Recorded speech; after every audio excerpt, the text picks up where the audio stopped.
One man managed to steal over $17 million in cash and walked away without a penny.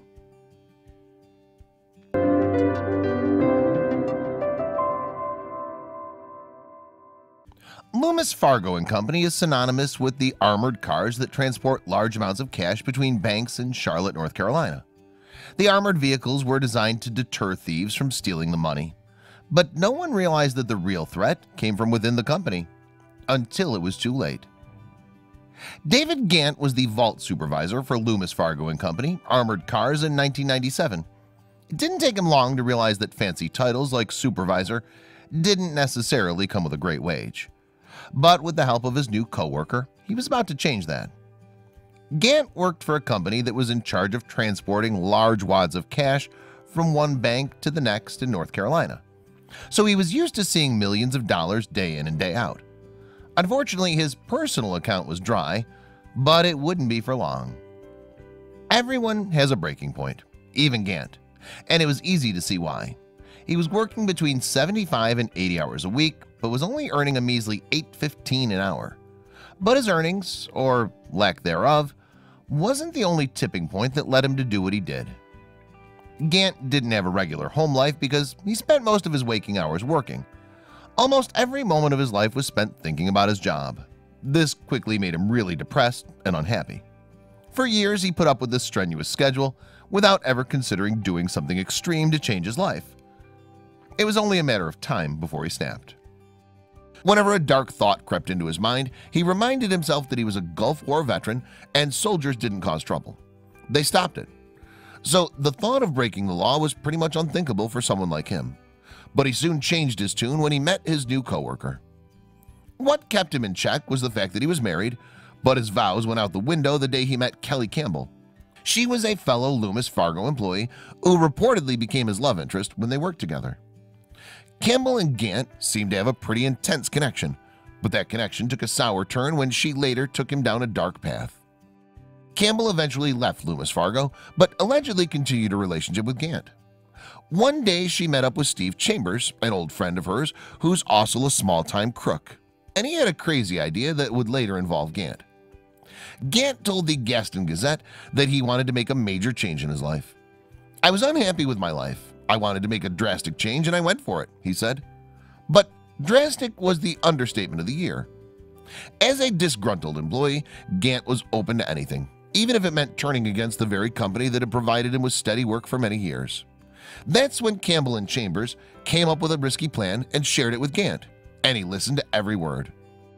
Most employees talk about how they would love to get back at their bosses for being unfair or paying them nothing. Even Gant himself joked about it with his fellow Loomis Fargo employees from time to time. But what Campbell and Chambers proposed was no joke. Every fiber of his being told him that their plan was wrong and that he shouldn't get involved.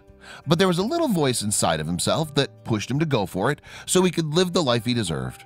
After wrestling with his consciousness, he just went for it. But following his gut feeling would backfire quickly. Gant had made up his mind. He was tired of being the nice guy. He'd worked himself to the point of exhaustion, and the financial compensation wasn't enough. He believed it was time to get some of the money he deserved. So he started plotting a heist with Campbell and Chambers.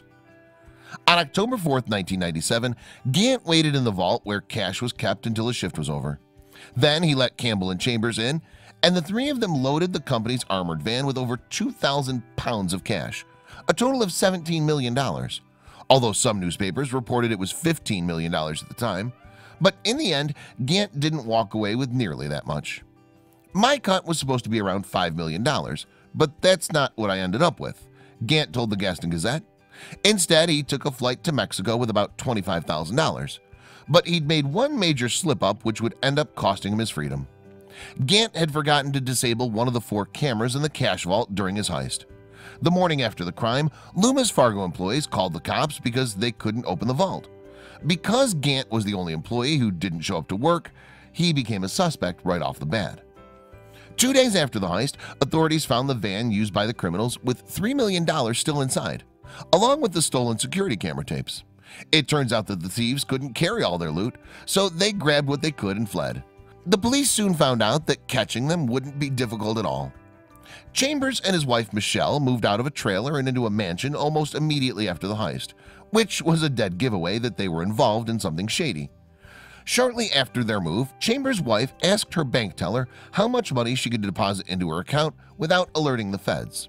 And as you can imagine, that was a red flag that caught the police's attention. Michelle's bank teller was suspicious and reported the incident to her boss immediately after realizing that the cash still had Loomis Fargo wrappers on it.